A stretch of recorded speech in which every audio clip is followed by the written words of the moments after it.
Filterless podcast. We're back, baby. Back, baby. How you been, Dr. KK? Good, sir. Good. Man, we got a lot to go through today. We are back in the studio. So let's run it down real quick what the topics are, and then we can jump right in. First topic is we're going to go over the Melania Trump stuff with the Epstein Maxwell emails and kind of what happened there. It kind of popped out of nowhere, and then immediately she took stage and had a press conference, didn't take any questions, walked up there, gave her response, and then walked off. It was kind of crazy how that all went down. Topic number 2 is JD Vance's recent assignments. He was sent to Hungary to campaign for Orban, and then he was also sent to Pakistan to negotiate some Iran peace talks, both that ended up being failures, and I'm just wondering if they are setting him up for failure at this point. And then topic number 3, we've got Marco Rubio's roles, Iran support, Israel-Lebanon talks, Venezuela, and the 2028 buzz. As much as they are putting JD Vance kind of in the toilet here, it seems like they are raising up Mr. Marco Rubio's stock, and we're going to talk about that. And then something that popped across Dr. KK's feed, and he watched this movie and asked me to watch it as well, which I did. It's called The Voice of Hind Rajab. It's a movie about the Gaza-Palestine situation, and a 6-year-old girl that was trapped, and they tried to rescue her from an area that Israeli forces were occupying. And they have some of the phone calls that were the actual phone calls from this 6-year-old girl who tragically passed away during this event. And to hear her voice, it's heartbreaking. I don't even know what words to use. That heartbreaking is not even enough for what that is, and we're going to go over that. So, got a lot to go through. Fortunately for me and Dr. KK, we have seen each other a bunch over the last few weeks. Yes, we which have. Has been Yes, we have. Absolutely, we had our own fantastic. little pod at dinner. Yeah, we've had a couple of them at dinners here recently, and man, it's so good to see you a bunch. We don't get to do it very often. Yeah. Normally, this is kind of our spot to see each other and catch up on all our conspiracy theories and everything that we like to talk about and go over. It was nice. So it's been great. We actually went to Drake's the other night and went to their new lounge area that they just opened up. We were the only people in the whole lounge. It was just us four.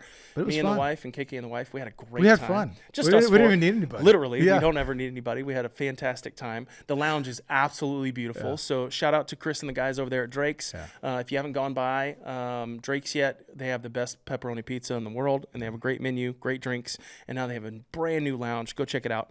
But jumping in right into topic number 1, Melania Trump's April 9th, 2026 statement on Epstein Maxwell emails. All right, and I'm just going to read the opening and we can discuss it. On April 9th, 2026, First Lady Melania Trump delivered a surprise White House statement after newly released DOJ Epstein files included a 2002 email that she sent to Ghislaine Maxwell. The email complimented a New York Magazine profile on Jeffrey Epstein and ended, "Love, Melania." Melania has denied any close relationship or knowledge of crimes, called the email casual correspondence, and urged Congress to hold public hearings for Epstein victims to testify under oath. Mm-hmm. Dr. KK, what are your thoughts on this? Because I have quite a few of them. I don't know if the pictures are real, but if they are, that's pretty damning evidence for the relationship. So it seems like the pictures Trump. are fake. They are. I did do that research. They're Okay. 100% fake. The email is 100% The email's real. Right. But the pictures, all of the pictures so far, Great picture. Are yeah, she looked great. No. All of those pictures are fake. Okay. So we Okay. can start with that. At least we know that those are the facts. That she did have some quotes in her speech. Her exact quotes: "The lies linking me with the disgraceful Jeffrey Epstein need to end today.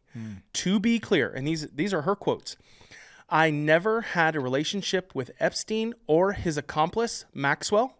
My email reply to Maxwell cannot be categorized as anything more than casual correspondence. My polite reply to her email doesn't amount to anything more than a trivial note. She added that now is the time for Congress to let victims testify under oath and enter their stories into the congressional record. Here's the issue that I have with this whole email thing. So she is basically saying that she's responding to an email that Maxwell sent her. Yeah. Now, I haven't seen that initial Where's email. the initial one, right? It doesn't mean that it's not there. I just haven't seen it. The only email that I saw was the email that Melania sent to Ghislaine Maxwell about this New York magazine profile on Jeffrey Epstein. What I didn't like, or at least what led me to believe that this was more than just a casual one-off correspondence, is that she called Jeffrey Epstein J.E. and she called Ghislaine Maxwell G.M. And so to me, it's like, if you're going to start abbreviating, like what I do with you, People Dr. call me KK. Who calls me KK? You got to know me. But if you don't know you, That's what I'm saying. you call you Dr. Khalef or Khaled Khalef. You can't. or Khaled Khalef. You gotta- Or yeah. You use your name. Yeah. You don't use the abbreviation or the Cute nickname. The nickname, Yeah. unless you know people. Can't do it. To me, at least. I know. It was And very so reasonable thought. that to me was like one of the smoking guns in this, to where it's like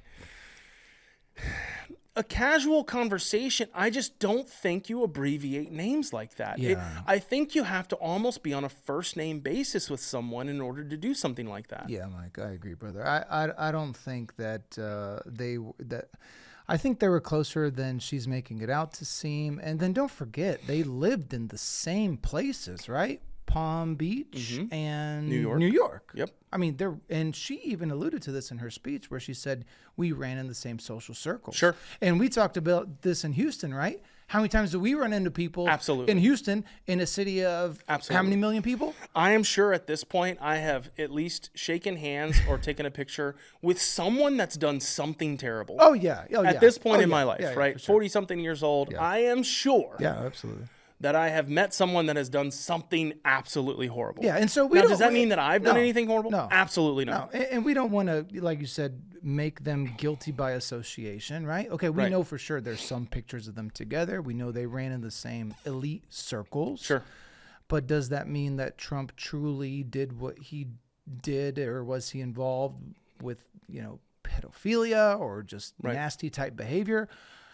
I mean, I wouldn't be surprised if he was, to be honest. To be honest but with it's you, you don't even have to be involved in that, Yeah. but you have to be involved. If you're involved in even the cover-up Yeah. of, Yes. that. It's more the cover-up than it is. to me, that's just as bad. So I think the key to that, you brought up a great point. I think the key to this is the cover-up because he is protecting himself personally, or is the cover-up he's being controlled by some other people who are very powerful and elite? And if so, why is he protecting them? Or right? the other option is the cover-up is anyone in his position would do this, because if all of this actually came out, it implicates too many people, and too many people would end up being arrested. Yeah. Too many powerful Great. people. Arrest him. I agree. Yeah. But I think that there is, at some point, you look at it as a president, right? And you look at it and you say, this will absolutely destroy. And it would. Imagine how many politicians, Right. because to me. And so I think those are the three options that Trump is dealing with, right? Either one,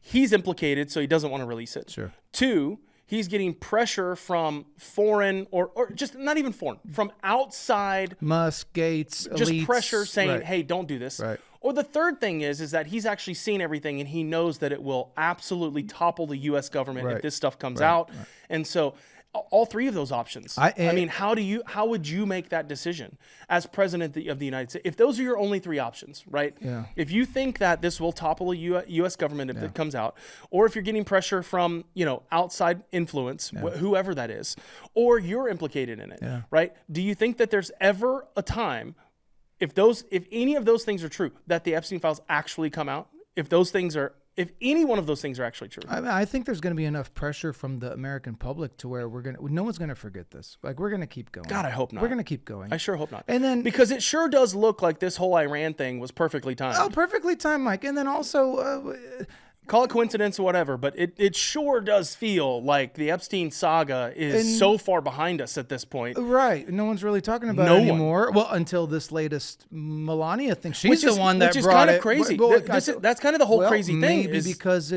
they know it's not fake news per se, and then they're trying to get the jump on it. But how anti-first-term Trump is this? If the guy's running on draining the swamp and getting rid of corruption in Washington, and you have the files that lead you directly to the corruption and politicians being blackmailed and bribed and who's doing it, why would you not want to release that? That would be, to him, it'd be like a hero, right? I'm like President Donald Trump. I'm going into Washington. We're going to expose everybody. Done. Oh, to the American people, to the general population. So 100% it would be a huge win. So then that kind of implicates one that almost implicates 1 and 2 more than 3, right? Like 3 meaning like if he knows if he releases it, he topples the entire, or maybe it's not as bad as he thought it was. I don't know. That's the problem. Right. There's so much conspiracy around everything just because of how they've handled this situation. And I'm not talking about just Trump. No. I'm talking about every politician or every I guess it would be Trump and Biden at this point, really, because they both blocked it. Before Trump's first term in 2016, it was Obama. Was there anything going on at that point that's super heavy about the Jeffrey Epstein files at that point? I think. I know 2008 is when he got indicted for the stuff in Florida. Florida, yeah. I think his name was floating around maybe before Biden took office. I'm not sure, but I think which would have been at the very beginning of Obama's presidency, right? So if he got popped in 2008, that was the first year of Obama's presidency. In his first term. So I just don't know how prevalent this story was back then. Yeah. I mean, but I'll be honest with you, Mike. When I first heard from my cousin, I'll never forget this. You know my cousin. He tells me, something brought up Epstein. He goes, oh, well, you know who Epstein was. He was intelligence. And I was like, what? I totally downplayed it. I was like, no, that's not. What are you talking about? Who intelligence? Like, I thought it was a weird conspiracy theory. I was like, no way. Then now look how I feel about it. Well, I mean, when Alex Jones first came out, how many years ago was that? Oh, man. And he was like, no, you don't understand. There's these elites. They have this island, and they take these kids there, and they have sex with them, and they kill them, and they do all these satanic rituals and shit. Like, everybody looked at this guy like he was absolutely insane. He's talking about, what's that place called? Something Grove? Yeah. I forgot what it's called. Oh, It's like, geez, and all of it's true. Yeah, dude. I like Alex Jones. I really like. I mean, what they honestly, did to him the only was crazy. thing that he's whiffed on is the Sandy Hook thing, right? And to be quite honest with you, like him saying that is just par for his course. Yeah. Like he says things that are crazily outlandish. Yeah. But like 65% of the time, they come out to be true in the end. He was the one talking about building. I learned about Building 7 on 9/11 from him. And he was the one that told me about the BBC reporter who reported that the building had fell when it was in the background of the interview. And I was like, oh my gosh, this is all factual. Factual. I mean, so it's like, how did BBC have foreknowledge of this and thing? it also looks like he's finally going to take himself off the air. Did you hear about this? How he's shutting down the whole Alex Jones thing? Like, InfoWars? I think he's shutting down. He's just tired of it? I think at the end of this month. Oh, wow. And then also we can segue into Trump calling out Candace, Tucker, Alex, and Meghan. He should have thrown Nick Fuentes in there, but I guess they're shutting it down. The Onion tried to buy it, but it looks like it looks like they're shutting it down finally. Well, that's too bad. This was March 21st. Alex Jones InfoWars shutting down. No, I like Alex Jones. I've liked him for the longest. The Sandy Hook thing, he absolutely says he knows things, Mike. This man knows things. He's got sources. I agree. The man has sources, and he's had sources. He's been doing this since the 90s. Well, I got to tell you, it seems like his big bluster was the Sandy Hook stuff. Yeah. But other than that, I don't see anything. He's been pretty much on par on money, with a lot of stuff, Agreed. A lot of big stuff too. Agreed. Yeah, but this Melania Trump thing, it kind of shocks me a little bit. It happened so quickly. Like the email file was found, and it didn't seem like it was 24 hours. And she's having a press conference with no questions. But did they release, was there like a new wave of files that came out? How come nobody brought this up whenever the Trump 13-year-old thing got brought up? The only thing I can think is that there's 3 There was so many. million There was plus so files. much stuff. It takes a and, little while to go through everything. Well, maybe people found it, but it's almost like the timing. You don't want to release everything at once. You don't show all your cards at once. Maybe, I don't know. I don't know, brother. At this point, they have basically said that every member of Congress can have full access to every single file, unredacted, in a SCIF if they want to. Oh. The thing that they can't do is they can only take in pen and paper to take notes, and they can't take any photographs. They can't use anything digital. Oh, to so take they don't notes. have it. It's almost like you go in and You can go in review and it like a and library or review it. something. Yes, That's weird. but you can only do it if you're in Congress. That's weird. The whole. But to thing's me, weird. it's like, What's better? well, than then nothing? somebody needs to sit down and do this Yeah. Oh yeah. and write stuff down. Yeah. Oh, agreed. I But- mean, we cannot give up on the Epstein files because you know how I specifically. Well, I sure hope we personally don't. feel about it. I hope we don't. It's the yellow brick road. It's kind of the whole Melania thing was kind of a weird thing, though. Yeah, I think she was friends with them. I think they were friends. I don't know the degree. I don't know if I would call them friends, but they were absolutely friendly with each other. Yeah. That email absolutely, in my mind, shows that there was some level of friendship there, whether it be passive friendship or a real friendship with lots of interactions. I don't know, but the way she responded to that email, it very much seemed like there was some background with her and GM. Dude, as she called her. Yeah, they're just trying to cover it up. I mean, it was weird. She hasn't said a word. The lady has not said a word she's for been like extremely quiet about I didn't know she everything. talks. Yeah, I mean, they just kind of threw this she's been extremely Eastern quiet about European everything. model in a corner and say, hey, just don't just look pretty, don't say anything. All right, topic number 2, JD Vance's recent assignments. Vice President JD Vance recently handled 2 high-profile tasks. On April 7th, 2026, he campaigned in Budapest for Viktor Orban, who lost decisively days later after 16 years in power. Then, on April 11th through the 12th, Vance led 21 plus hours of direct U.S. and Iran talks in Pakistan, but left without a deal as Iran rejected U.S. terms on nuclear weapons. Some see these as setups for failure. Others note Vance's wins in other areas like mediating ceasefires. Yeah. So what do you think's going on with JD Vance, and why do you think they're giving him these assignments that seem to be failing? And it seems like they know they're going to fail before they give them to him. Well, I think also we haven't heard much from JD Vance at all. I mean, we talked about this before he was sent on this little mission. I think he was, I don't want to say pro-war or anti-war, but I know he wasn't a fan of a lot of the stuff that was going on. There was a supposed phone conversation that occurred between him and Bibi, allegedly. And in that phone conversation, JD Vance supposedly told Bibi, hey, you were like, you're kind of messing us up here, right? Because the other thing too, Mike, Israel isolated itself from the world. That happened with Gaza. Okay, Tucker just interviewed that Israeli guy, and they talked about this, about the most hated country in the world, if you will. I believe it is Israel at this particular point in time. I'm talking the whole world when you think about all the protests. And the U.S., even though that's our greatest and strongest ally, right? I think they're sort of bringing us down with them. And I think our bases being hit in UAE and Saudi and Bahrain, that didn't help one bit. I think now that those Gulf Arabs are pretty pissed at us too. And and now look at NATO. I mean, good God, NATO might as well just not even be like a real thing at this point. Europe's on fire. Everyone's mad at us, is my point. Everyone was mad at them before. Now everyone's mad at both of us, right? And I think we're kind of getting dragged into the mud with this war and with the price of oil and you name it. So JD, I think, realized that early on, and that's why he was quiet about it. And maybe it was just his time to just let us know he's alive. I haven't heard from him in months. Right? Yeah. So it just seems like to me that they are setting up JD with all of these losses on purpose. Yeah.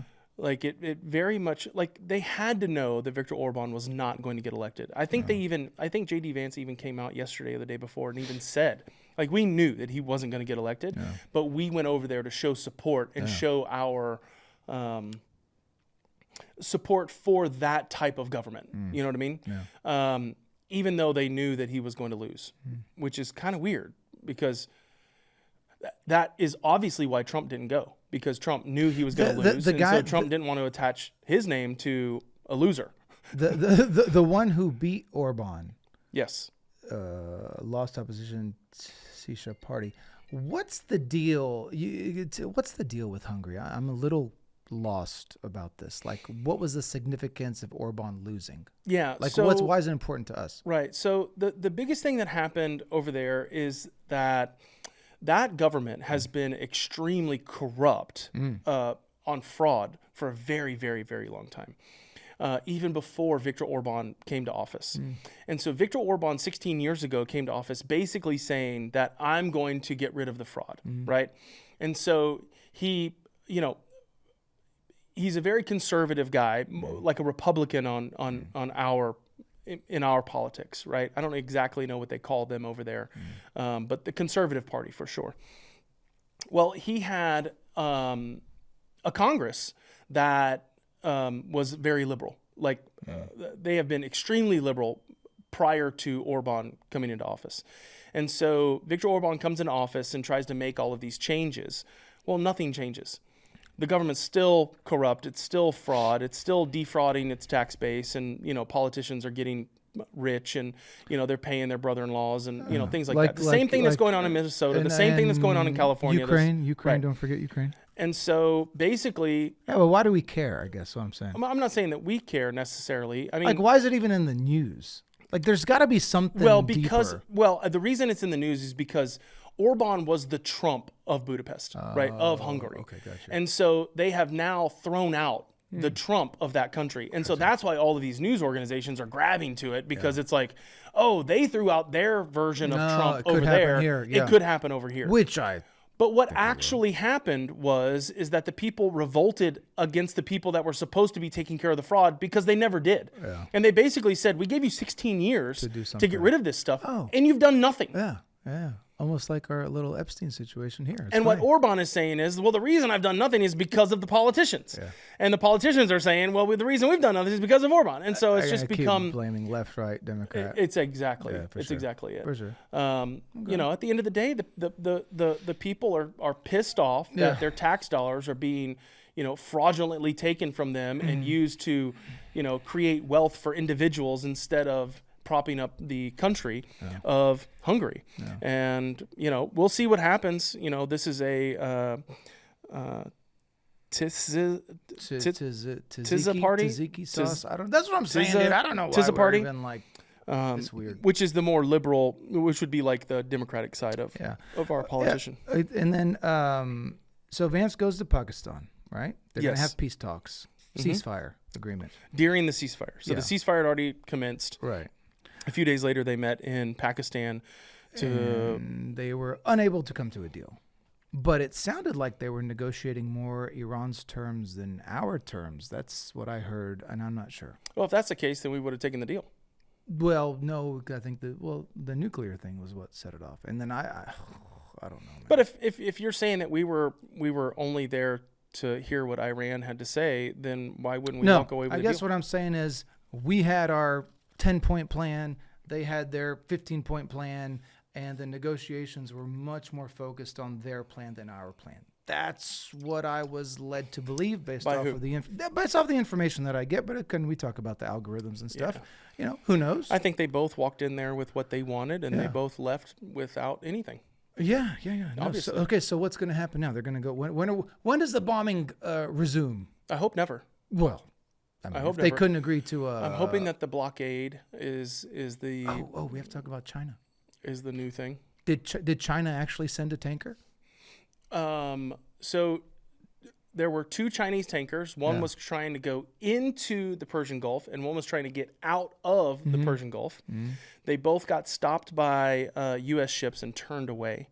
There was a third Chinese tanker that was trying to get into the Persian Gulf that got in. I'm sorry, they were trying to get out of the Persian Gulf. They got into behind the island there that separates Karg Island from the strait, stayed there overnight, and then snuck out the next morning. So they went through. One went through. And then there was another ship that from a Dubai port that the United States allowed to go through because it was a UAE ship. And so they are Iran now, let a UAE ship go through? we did, but yes. Well, I mean, Iran. Well, Iran and us. That's what I'm saying. Yeah. Yeah. That's weird. Yep.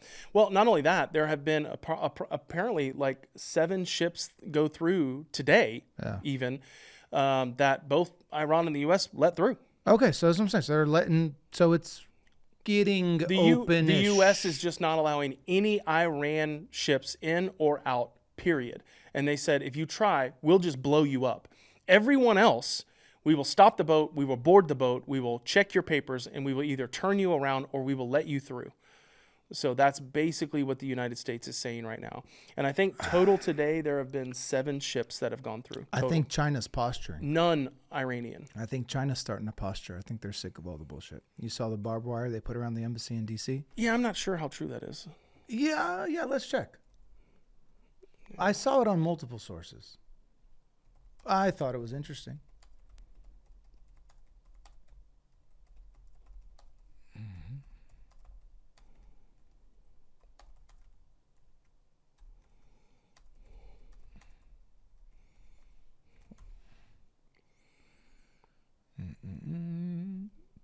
Yep. Workers were seen right there. That's it. Done. True. Not fake news. Hold on.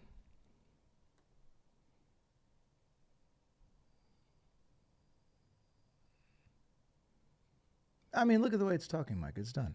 They did it. I'm just going to go with yes. Yeah, no, they absolutely did it. They did it. They did it.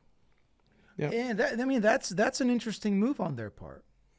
I think it was more symbolic than anything else. I mean, I would assume so. It's more like I think it was less we're afraid of you guys invading our embassy, and it was more like, you know, we're not sitting. We're not going to stay on the sidelines. It was a anymore. marketing play, is what it was. Yeah, just yeah. to show them that hey, we know what's going on and we know what's. Well, I can tell you that apparently the U.S. did say today that Chinese ships, non-Iran Chinese ships can come through the port. I mean, go through the Strait of Hormuz without any U.S. interdiction. Well, that's good. That's good. I mean, I don't know. I honestly, how do you resume this thing? I mean, how do you resume this thing? I mean, it's like negotiations, I think. Well, and apparently Iran wants to have another negotiation. No, I meant how do you resume the war? It's like, what do you do? It's like, okay, well, we couldn't reach an agreement. Let's just go back to bombing. Well, I mean, I hope that you don't. That's what I'm saying. I hope that, you know, calmer heads and negotiations happen. You know, the blockade is now, I think I heard, and we can search this, but I think I heard it's like $400 million a day is what Iran is losing because of the U.S. blockade. How much is Iran losing in revenue with the U.S. blockade of the...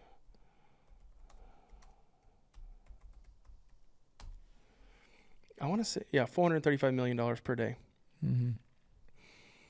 So, I mean, you can't necessarily keep that up for a very, very long time when that's honestly your only way to get revenue into your country. Yeah, but they also did put an enormous amount of pressure on Trump, you know, with Europe. Europe's like screaming down our necks. Well, man. Yes and no. Apparently over 110 oil tankers are headed to the Gulf of America right now to fill up their boats with U.S. oil out of Houston, Texas.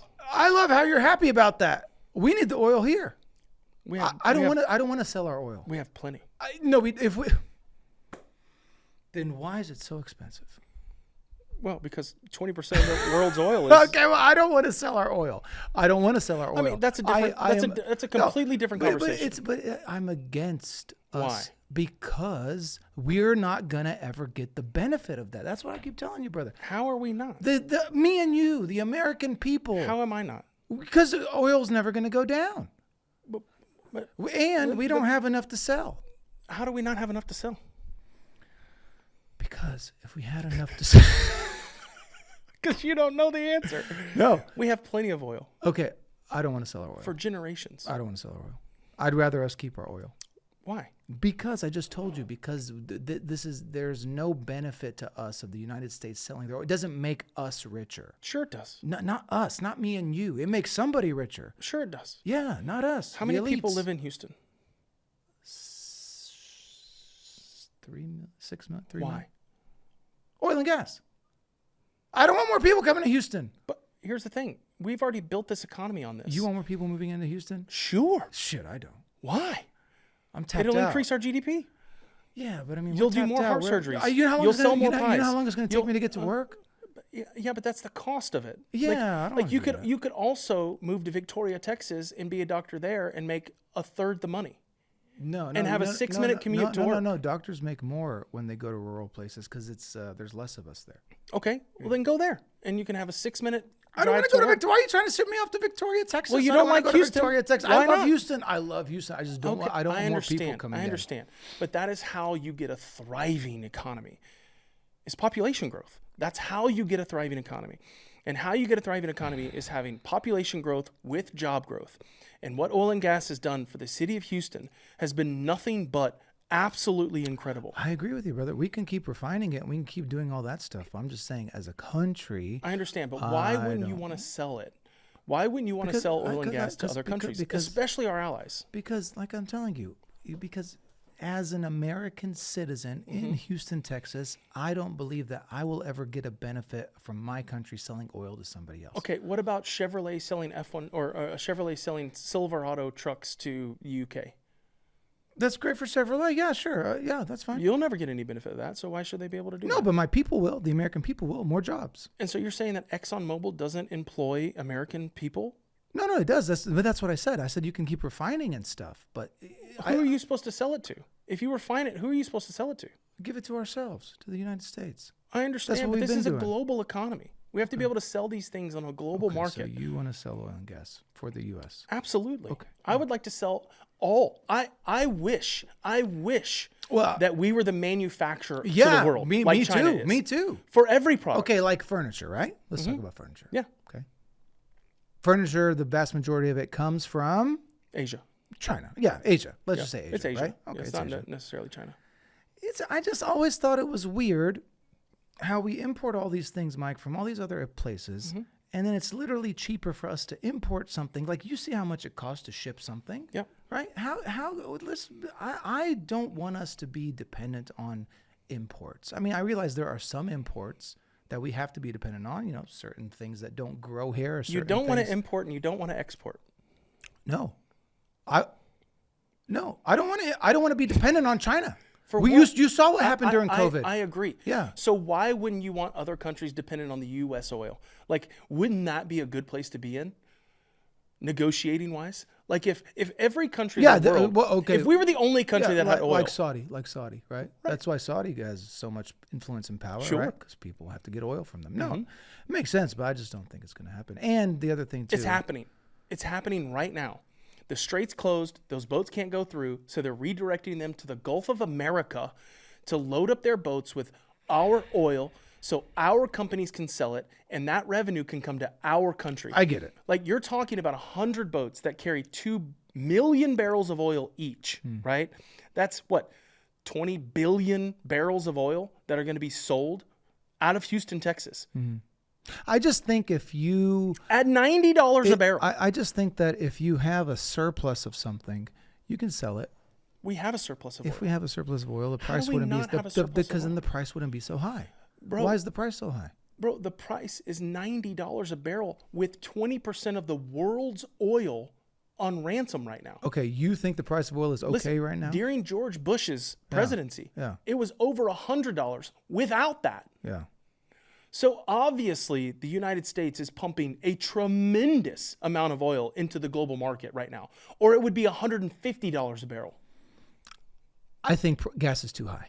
I do too. But what I'm saying is that $90 a barrel oil during a war is extremely cheap. Extremely cheap. We have seen oil go to $140 a barrel during the Iraq war. $140 for an extended period of time. Yeah, but I don't We're think. talking But about- Mike, I don't think but the we're price also- of gas hit like $5 at the pump during those times. Yes, it did, bro. Yes, it did.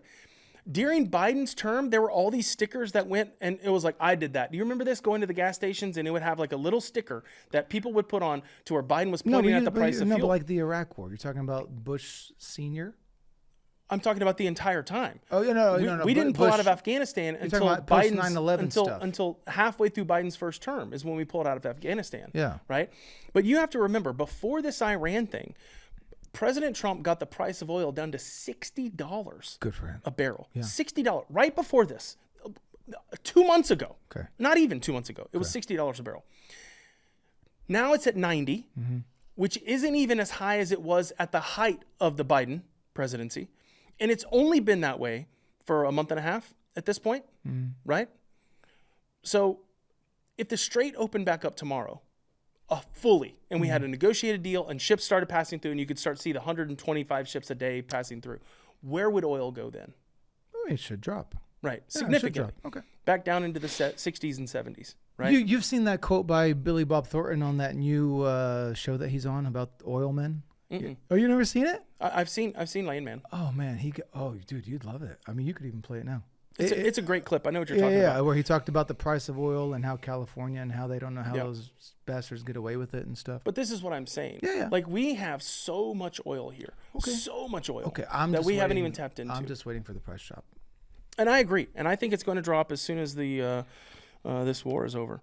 All right, on to Marco Rubio's roles. Now that we've kind of gone over JD Vance's roles and kind of the misses that he's been put in charge of, or at least the losses, in my opinion, those weren't wins. Those were maybe not necessarily losses, but they definitely weren't wins that they sent JD Vance to do. Reverse that. Everything that they've sent Marco Rubio to do has come out with flying colors so far. Yeah, because he wears the blue and white flag very So Secretary proudly. of State Marco Rubio is involved in multiple diplomatic fronts, background work on Iran, hosting rare direct Israel-Lebanon talks, first that have happened in, I think, 40 years or so. And that's actually going on today, right now, as we do this podcast on April 14th. Focused on a ceasefire and security issues and overseeing Venezuela's post-transition stabilization and recovery. Some see this as Trump positioning Rubio as a strong 2028 contender alongside or versus JD Vance. What are your thoughts on that? Well, you, Mike, you know where I stand as far as my new political line. Yep. I used to be Republican. Yep. I used to be MAGA. I like Trump. I did. I liked him a lot. I did, and I was proud about it. I told people. People thought I was crazy. And then now, like I did that little rant on my socials. It was like, I didn't leave MAGA. MAGA left me. And I know there's a tremendous amount of people that feel the same way that I do. A tremendous amount. And so we talked about this at dinner. I think you got a bunch of people coming to the center. And that's the new political party that I'm in. I don't know where I'm going to end up, voting in the future. Rubio, for me, is terrible. He's just terrible. For me personally, as a Palestinian, he's terrible. For the economy, maybe good. I'm not sure. I mean, I take that into consideration, too, because I think they're both bought and sold by AIPAC, but I think that's shifting throughout the election cycles as they continue. And I think there's going to be a lot more shift towards 2028. Yeah. As we get closer to 2028, I think kind of what you said before, where I don't know if I would necessarily call them the most hated country, but they have isolated themselves. They have definitely made themselves easier to hate. Yeah. Right? Yeah. And so I think a lot of people are taking that stance. Yeah. And I think what you're going to see is you're probably going to see at least some of the politicians try to separate themselves that's happening from now. AIPAC and this is Israeli lobby. But more than just AIPAC, I think you're going to start seeing a lot of these, especially congressional seats, Senate and House. I think you're going to start seeing them completely disconnect, not just from AIPAC, but from a lot of these PACs and a lot of these lobby groups.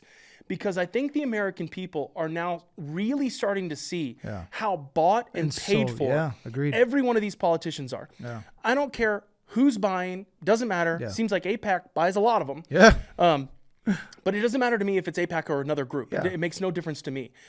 we have to get money out of politics. We Yeah. have to lobbying close has this to go. loop. Yeah. We have to close these PACs. We can't have these corporations be able to It's invest legal bribery. $1 billion behind someone, Yeah. right? I mean, Bernie Sanders goes on, I forget what podcast he's on. It might have been the Joe Rogan podcast. And he's talking about how Trump took all this money from all these donors. Wow.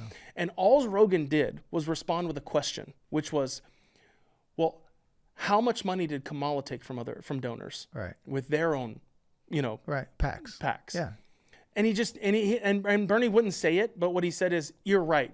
Both sides of the aisle do it." Yeah, and it's for like, sure. yeah, Yeah. you can sit there and criticize Trump all day long, but both sides, Republican Right. and Democrat and Libertarian, Right. if you're in Congress right now, or if you're a politician right now, you're probably taking money from someone. And then here's the question too: like, once you become so popular and or famous, like a guy like Bernie, he doesn't need to take money from anybody, does he? Sure, he does. But why though? Because whoever Because you runs against can't- Bernie, you can't- who's going to vote you against can't- Bernie? You can't because money will allow you to lose. No, but what I'm saying is, like, Bernie's so popular, he doesn't necessarily need a commercial on TV. See what I'm saying? You reach a point of like celebrity status. Yeah, agreed. To where it's like, okay, let me just be like a good humanitarian senator or congressman Well, and but then just do how my would they job. raise money? Well, that's my point, is that I think once you become so popular, you don't really have to. You just go and... I understand, Yeah. but the more popular you get, the easier it is to raise money. So why, if Oh, were yeah, good point, why yeah. wouldn't you raise the Well, money? that's what I'm saying. I think we should term limits, end lobbying, and we would have a really different country. Term limits, in PACs, and voter ID. Yeah. And we have a different country. Totally different country. We have a different country. Different country. And like, how come the president has term limits, but Congress does? The Senate and Congress, neither one of them have term limits, right? Nope. What's that about? Did you see Mitch McConnell fall? Can we play this? It's Did you see him? ridiculous. Did you see him fall? Yeah, it's So absolutely ridiculous. let's make fun of this poor old senile man, because whoever's letting this guy continue to be in, what is this man? Is he a senator or congressman? It's. And I What hope, is I hope we can that? get this on the screen. Let me see if I can pull this into full screen mode here. Jeez, I mean, it's ridiculous, bro. Jeez, It's Louise, absolutely ridiculous. And then how many times does the poor man have to? It was almost like Biden. I reached a point with Biden, Mike, where I was actually feeling sorry for him because he's demented and senile. So And is look at this guy. So is this guy. He's beyond. I'm telling you, how this guy can still vote for anything I don't even think he can read, man. blows me away. I mean, look at this. He's having a hard time walking, just walking. So how did he get reelected is the other question. Like, who the hell is voting for him? PACs. Yeah, but I mean, the people have to vote. The PACs give the money. But I mean, if you're like a voter in his state, which I don't even know where he's from, It's incredible. I mean, watch this. Nobody even touches the man. man, it's sad. And then he has like these little absent seizures. If anything, poor man. he's trying to be held up by someone, Yeah. Look, they can't. and he still falls. Right? Dude, it's No, sad, nobody though. touches him. Watch, nobody touches him. And he goes down. And then what about the other one that died in Congress? Terrible. Remember that happened a few years ago or last year, where someone like died in Congress? But if you're him, why would you ever leave? Because he can go raise $50 million for his campaign, and you can use those campaign funds for I don't almost know how whatever you're you gonna want. raise $50 million if you can't even walk and talk, man. You know, like that seems difficult to me. But that's the point that we're trying to make to our viewers, is that these politicians, they've become so puppet-like that you have their masters literally propping them up, figuratively Literally. and literally propping them up. The guy has no idea what he's signing. He has no idea what he's doing. He can't even stand at a podium without freezing and having an absent seizure. That's It's crazy. sad. That's crazy. I Well, don't know how this- this is even allowed, man. what's crazy is that Jim and I would not answer that question. What'd you ask? I asked, what can U.S. candidates use campaign money for? Let me see what Grok says. Well, I think they can use it for anything. Well, I think they can literally pay themselves out of it. There's got to be something to it. I mean, don't think I so. don't know the rules, but I'm sure they have their own set of rules, but they probably violate everything. The core rule is that funds can only be used for purposes connected to the campaign or official duties as a federal very officer. vague. It's very So vague. you can do anything. Yeah, very vague. Very vague. Cannot be converted to personal use. But you can say that you're going somewhere for a campaign thing Me and you- anywhere in the world. If me and you are going to dinner, that could be our official duty. So real quick, I asked the same question to Perplexity. It's a different chatbot. It's Yeah. literally saying like you can You use it for travel, for campaign purposes, polling, fundraising events, office rent, postage, compliance, accounting, and legal expenses. So basically everything, and it's just flat out saying everything. But Yeah, I mean, like So you can't vacation in Hawaii, you know. Sure, you can. Absolutely, you can. If you're gonna go campaign there, All you have to do is go campaign in Hawaii. Yeah, but if like you take your family and stuff, I don't know. I'm sure these guys get around. I'm Who sure knows? you can, dude. I think there's loopholes to all this stuff, and I think this is another reason why they campaign, is because they can fill up their campaign coffers Yeah. with millions and millions and millions of dollars, and then they can go live their life on that, basically saying, "Oh, I'm campaigning." Yeah. The swamp is so corrupted. And I do believe that there are some good people that do make their way into Congress. Did and you know Senate. this? Did you know? Can congressmen overdraft their bank accounts unlimited?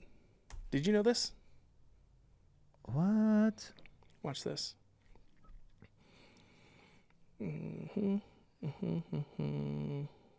They just have like an unlimited line of credit? No. You can. There is a. In short, the old this is an unlimited overdraft perk from the House bank era, ended decades ago due to public backlash. Oh. Okay, but before Yeah. they could literally open up a bank account with $1 Uh-huh. and go overdraft it by $10 million, Okay. and they would never get charged anything for it. Wow. How That's crazy weird. is that? That's pretty crazy. So I thought this was still a rule, but it looks like in the early 90s. Yeah. Well, it's cool. I mean, you knew there was where there's they smoke, changed there's it. fire. There was something there. Crazy. I think. But isn't that crazy Yeah, it's how they crazy. can just make rules for themselves? I think there's good people that make their way to the top here, Congress and Senate, but then once they get there, they just realize Something happens. They have to. They just Something realize, happens. okay, we're playing by different rules. Yeah. Right. Well, to go back to what we first initially talked about, which was the Vance and Rubio roles, I really think that they are setting up Marco Rubio to be the next presidential Republican nominee. And a question for you, because I know you're gonna have a hard time voting Democrat, right? And to be honest, it's gonna Not be necessarily. It's gonna be hard for me. Depends on who the candidate is. I'm not gonna lie, it's gonna be hard for me, like because I am no longer a Republican, and I'm definitely not a Democrat. I'm just a guy who has to see everything and then decide. And I think that's how people should vote. And I think there's a lot more people like me out there. Who now. do you think is going to be? I think it's an easier game to say who the Republican nominee is going to be. Yeah, Democrat. I think it's probably 3 names that yeah, it can be on the Rubio, Republican Vance. side. Who else? You know, maybe. Oh, what if Massey or Paul? Yeah, maybe. Maybe. Saviors, saviors. Yeah, maybe. Saviors in life. Maybe. Please, I'm begging you, please, But who's Massey the run. Democrat front runner right now? I Is it think- still Gavin Newsom? I think you with got all the crap that's going on. I don't know, man. I think you got Newsom. You got people throwing Michelle Obama out there, and then She'll never do it. Kamala even supposedly talking about it again. Actually, Kamala surprised us though during the debates, even though she had the microphone Bro, I right gotta here tell you, supposedly. If Kamala runs again, she'll get trounced again, Yeah, but now, especially against a okay, Marco Rubio. do you think if there was a vote today, okay, you got a Republican and a Democrat. Let's assume there's no Massey or Paul, like a centrist. Who do you think the American people are going to go for today? Oh, it depends on the candidate. Yeah, I but mean, okay, I'll put one out there for you. I will say Gavin Newsom versus Rubio today. Well, I think what happens is that Rubio just outclasses him in all the debates. Okay. I think that Rubio is one of the most seasoned politicians that we have. So is Gavin Newsom. Very, very seasoned politician. Yeah. Extremely well spoken. But what's behind what they're saying, I think Rubio will win, because I don't think Gavin Newsom can actually outrun how bad California is right now. I don't think he can outrun that during a presidential campaign. Yeah. If you go Kamala Harris versus Rubio, Rubio dismantles her in a debate. She can barely speak like what we're speaking, I know. let alone under pressure in a debate situation. Rubio But would she dismantle did her. surprise us against Trump, didn't she? With some of those debates, I was like, I mean, I didn't like her, but I was like, But I think she was cheating. I think she had the microphone thing. I don't think. I think she could cheat all day. I think Yeah. she could have the answers written down for her. I would on vote for exactly Bernie. I would vote for Bernie, and that's crazy for me to say, man. That's actually really wild for me to say. He's because, too old.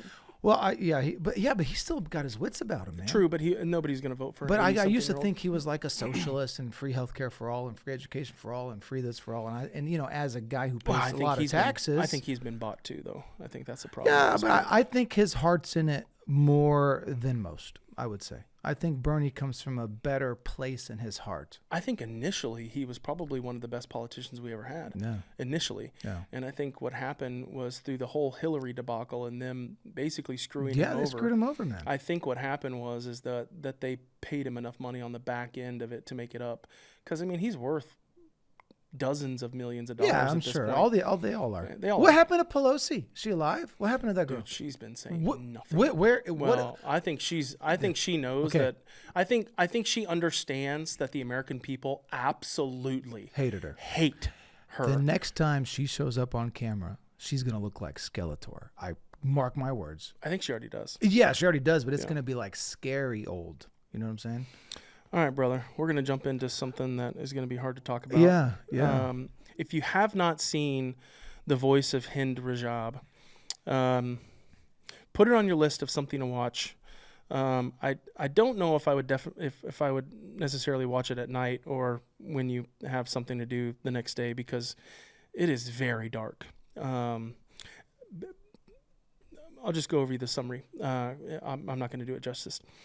The 2025 docudrama The Voice of Hind Rajab, directed by, and I'm going to ruin this guy's name, but Kauthar bin Hania, reconstructs the January 29th, 2024 events using real Palestine Red Crescent emergency audio of 6-year-old Hind Rajab, who is trapped in a car under fire with dead family members, pleading for rescue. The film blends those recordings with dramatized scenes of dispatchers' efforts. In mid-April 2026, Gaza remains under a fragile October 25 ceasefire with ongoing reported violence, humanitarian challenges, and slow reconstruction efforts. Yeah, Let me give you my... Yeah, and I'm glad you watched it, Mike. I really am, because I was begging for you to watch it. Yeah. I watched it. It's very tough to watch. Yeah. It's very tough to listen to the actual phone calls of this beautiful little girl who was trapped in her car with 6 deceased family members for well over 24 hours. Literally trapped under dead bodies of her family. Like begging for help. Begging on the phone for people to come and rescue her. And then people just in the background, like doing their best to make her the Palestine Red Crescent was on the phone with her for hours, and tried to get an ambulance in to get her. During the Gaza Palestine situation and bombings of what was happening in Gaza, basically any humanitarian aid, they had to basically the Red Crescent, which is kind of like our Red Cross, would contact their contacts in the Gaza military, and there was only one left, who would then contact the Israeli counterpart and say, "Hey, we've got a kid. They're injured. We need to get them out. This is who they are." And then they would say, "Okay, you can take this route, right, and we won't bomb you." right. And then that would go back to the Gaza military, and then from there back to the Red Crescent, who would then instruct the ambulance on the exact path to take, down what roads to take, so they would not get bombed. And so they sent one ambulance to try to get her. The ambulance got within, I think, about 50 yards You saw at the of end, the girl. You saw at the end how they said, "We see her." And they basically blew up that ambulance with the 2 Red Crescent employees in it that were there to rescue the 6-year-old girl, and killed them. And they found the 6-year-old girl days later, dead in the car under her family members. Yeah. Died of, I would assume, starvation or dehydration. Yeah. One of the two. And Tough. it's tough to think that that stuff can be happening in our world as we sit here right now Yeah. and talk about this. And the thing is, that's one child. One. And that's 6 family members. I mean, you can count that on your hand, Mike. Yeah. When we know Beautiful that little there girl. are 70,000, and that's a lowball estimate, of innocent civilians that lost their lives in Gaza, not accounting for I'm going to put it on the screen. not accounting for all the amputees that have been created as a result of this, not accounting for the complete destruction of This their is that homes. little girl. Yeah. Yeah. And so you see her face, you see her voice. When you put a face, when you put a face to a name, when you put a face to an audio, and you're not going to believe this. You know, when I heard about her story, the day after it happened. Like, you saw how in the movie they put it out on social media just like as an attempt, just like beg for help. Yeah. I saw it right away because that's right in my algorithm, Mike. What she said on the phone was, she said, "I'm so scared. Please come. Mm-hmm. Come take me. Mm-hmm. Please, Yeah. will you come?" Yeah. And It's- the and the it- Red Crescent people did absolutely everything in their power to try to get there and save that little girl. They tried. And Mike, that's one kid, brother. But every kid that lost their life has a story. You could make a movie out of every child that lost their life there. Not just every child, every human, every man, every woman, everyone. And this killing of innocents, that's not the America that I know. That's not the America that I, as a child, that we would ever be okay with that, or that we would support our greatest ally who would support something like that. That's the type of action that when I was a kid, we stood up for justice and we stood up for righteousness and freedom. And it just seems like we're just okay with the killing of people as long as they're brown and happen to have a different religion than us. I think what happened post 9/11 is that we have become desensitized to the murder of Arab. And that's the bottom. Not just Arab, Afghanis too, Middle Easterners. I if think you we've will. been desensitized to violence. Yeah, I agree. I mean, I agree. I can't pull up my phone on TikTok, Instagram, X, and not see someone get murdered. Yeah. Yeah. Maybe it's just my algorithm, but I mean, that stuff is out there to see, and it's out there for our kids to see it Yeah. too. It desensitizes us to everything. Yeah. You Well, know? and if you think about this too, we've been desensitized to murder in our own backyard too. I mean, at one point in time, Houston was the murder capital of the world during COVID. Yep. And you know, you could, and like I said, you could make a movie out of every innocent person that lost their life. Guy goes to a gas station, gets robbed for his Rolex or his car. I mean, every murder has a story, but unless you take time to make a movie out of it. Now, we don't have footage of all these things to add like significance to what actually happened. It's crazy. But you're right. We have been desensitized to violence and murder throughout the years. What this movie did for me was it showed me a very, very small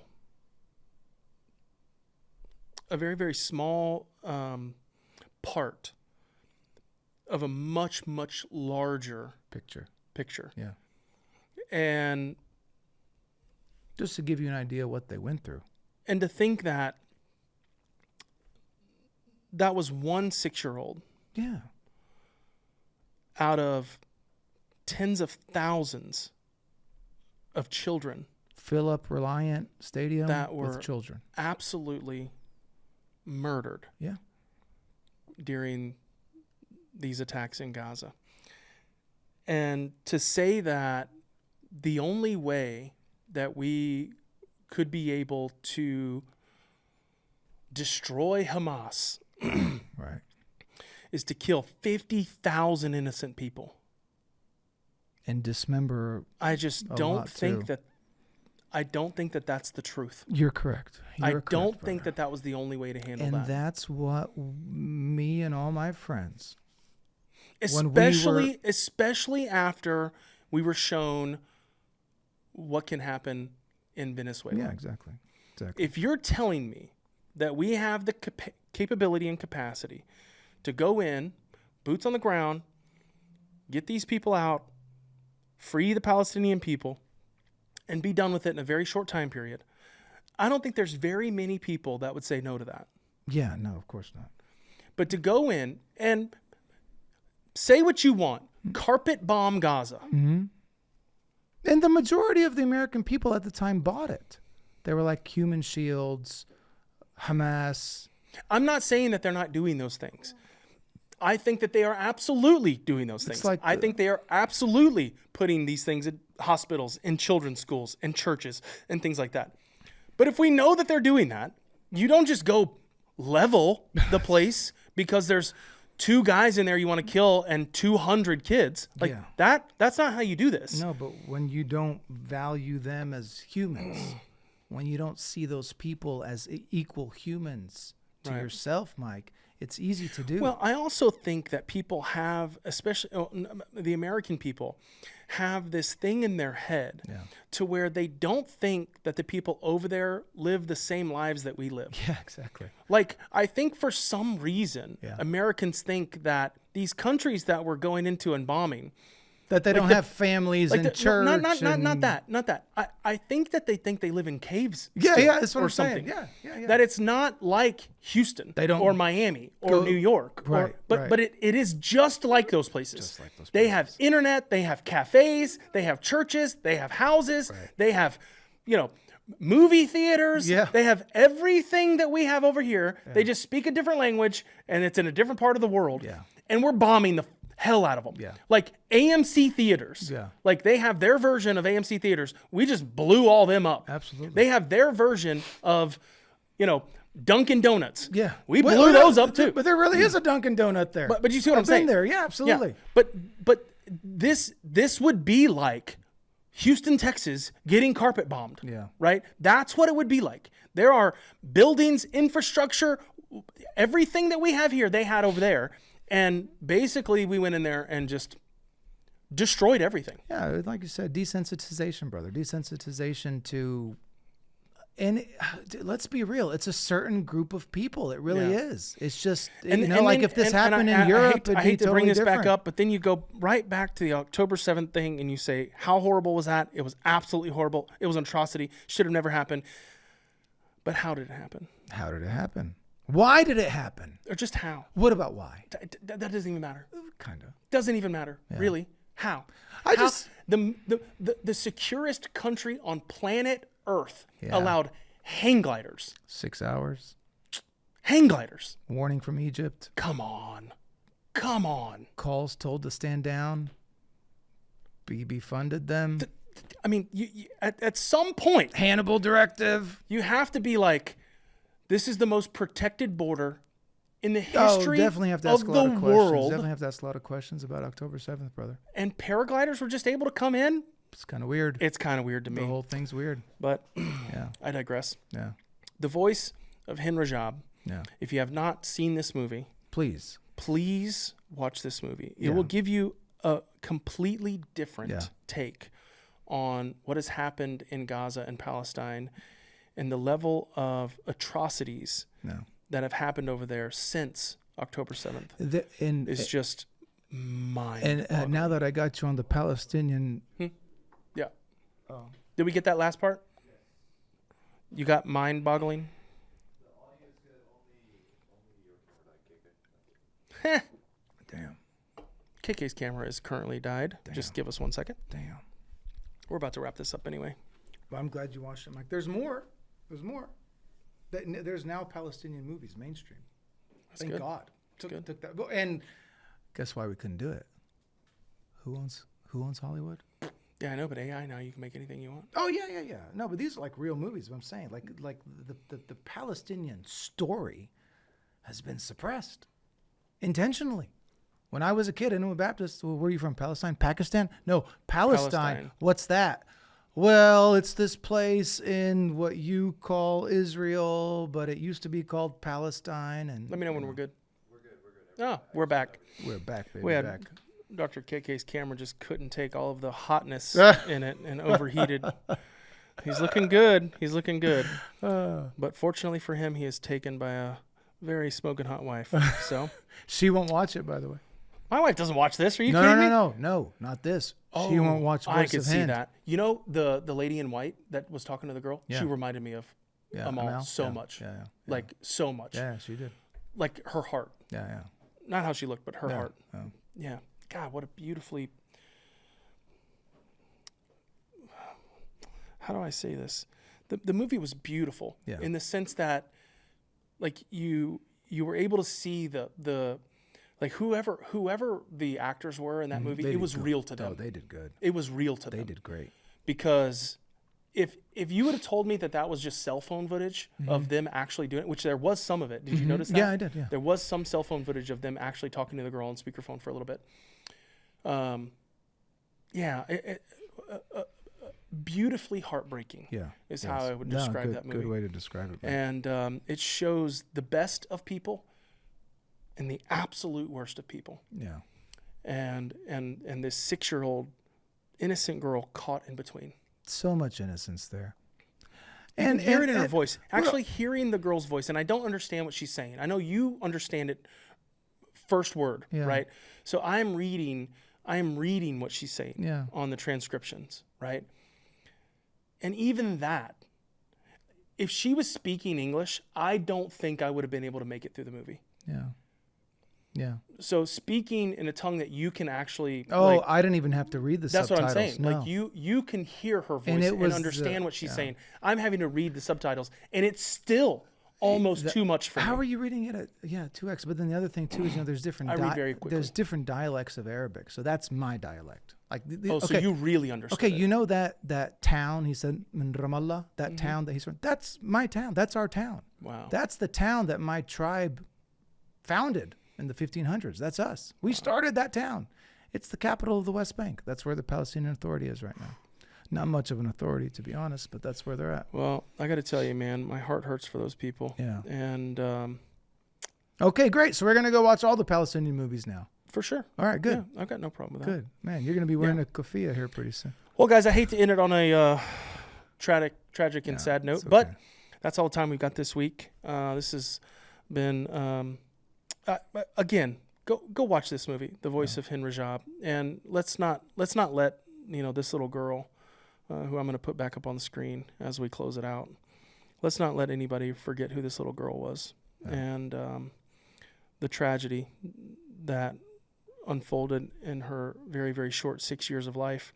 The amount of atrocities that this 6-year-old saw in her life.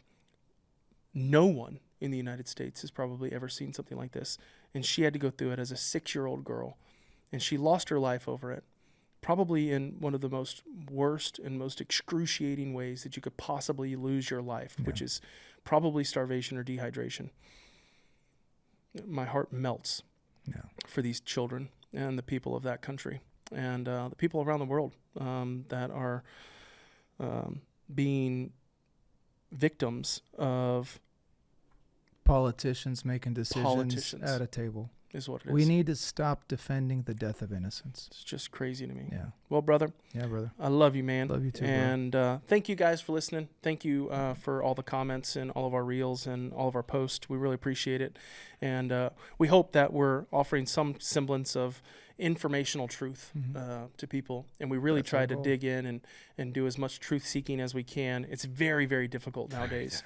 There's a lot of information out there that's wrong on purpose to try to get you to look at things differently than what they actually are. It's a lot of homework too, guys. Yeah, we talk about this. It's funny because we text constantly late at night, especially last night we were texting till I don't even know how late, trying to go over these things so we can bring as much informational truth to y'all as possible, or what we think is the actual truth, because there's so much, and I hate to use the term, but fake news out there on both sides, and we are all getting propagandized by everyone at this point. But we love you guys. Love you, KK. Love you too, we'll see you guys next week. Bye-bye. No, man, that's good, man.